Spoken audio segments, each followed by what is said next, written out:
There is a couple of things that I like a lot but a couple other that make me a little bit weary about Airbnb. Hello fellow value investors. And welcome back to the friendly value robot. I have heard some of you humans like to travel and rent Airbnbs, but I prefer to connect myself to the virtual world if I am being honest. We will go through our DCF process and weigh the pros and cons of staying here. Make yourself at home and let's start.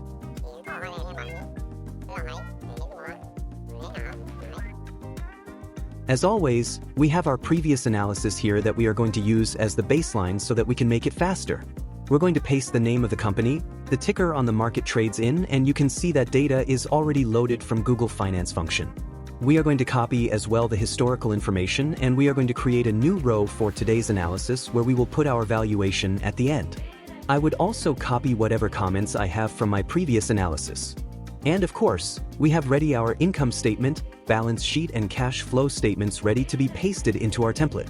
Now that we have our template ready, we will start going through every item of the checklist.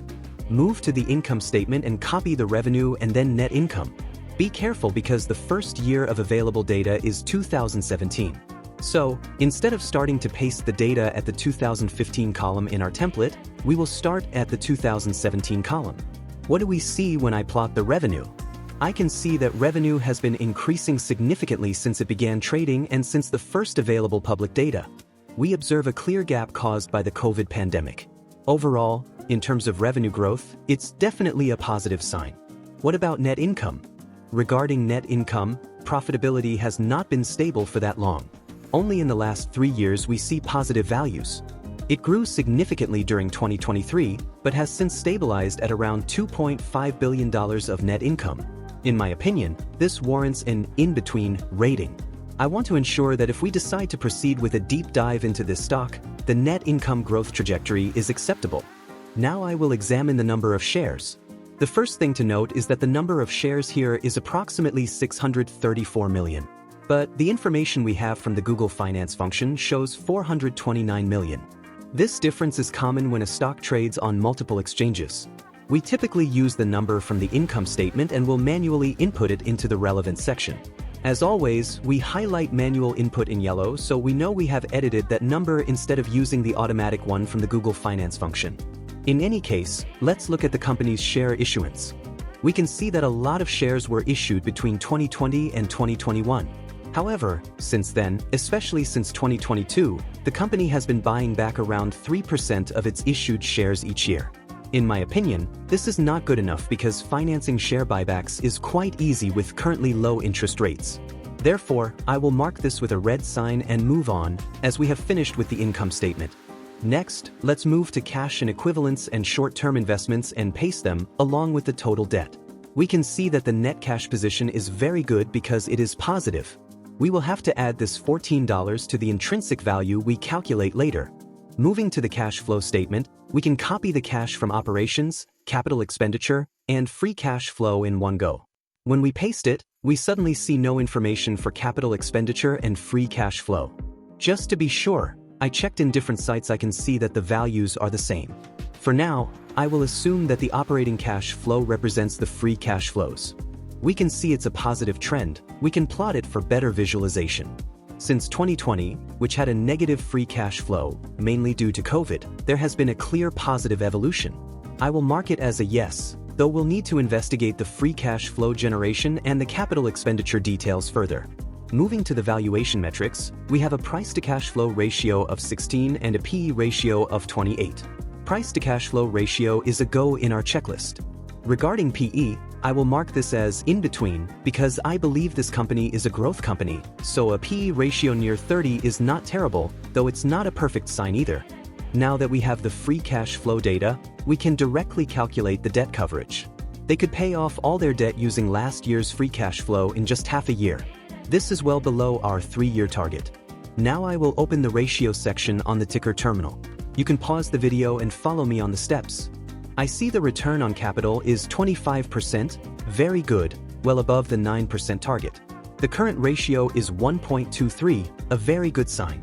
And the total debt to equity is 30%. This earns a green light for all 3 of them.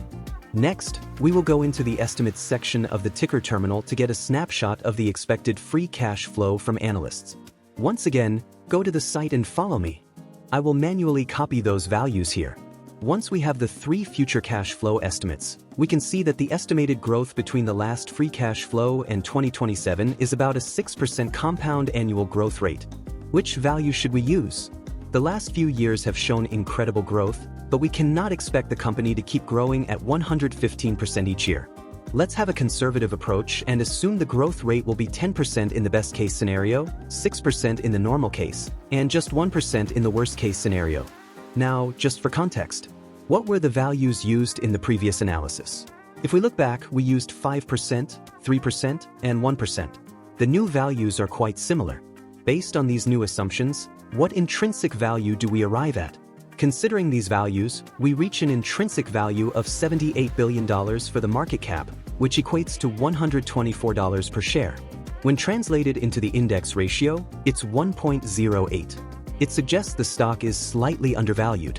However, given the small margin of safety, I would classify it as fairly priced. We input these values in our latest analysis record to check it in the future: $79 billion for the market cap and $124 for the share price. What intrinsic value do you come up with? And what are your assumptions? Leave your thoughts on the comments. As shared in all of my videos, value investing is more than the discounted cash flow method and calculating the intrinsic value. So let's take a look at the main risks and opportunities one would consider for Airbnb. The most significant long-term risk, in my opinion, is that governments worldwide are imposing stricter rules to combat housing shortages and affordability. Second, I would highlight what nearly no analyst or forecast seems to be taking into account: an economic downturn. Travel is discretionary spending. A recession, inflation, or decline in consumer confidence could lead to decreased booking volumes, impacting growth and profitability. On the flip side, I would start highlighting Airbnb experiences as the main opportunity. The relaunch and scaling of Airbnb experiences to become a full travel companion could mean increasing user engagement, stickiness, and potentially the average revenue per user. Am I missing any other point you would take into consideration? Let me hear your thoughts on the comments below.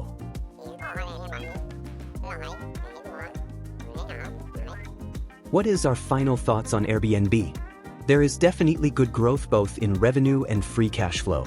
We might want to deep dive more on the net income though. When it comes to financial health, I would consider Airbnb to have a well-balanced balance sheet and nice extra cash at hand. The price to cash flow is appealing, although the PE I would just consider it as okay. The most unappealing aspect of Airbnb for me is the issuing of shares, but I have an open mind I could reconsider in the future.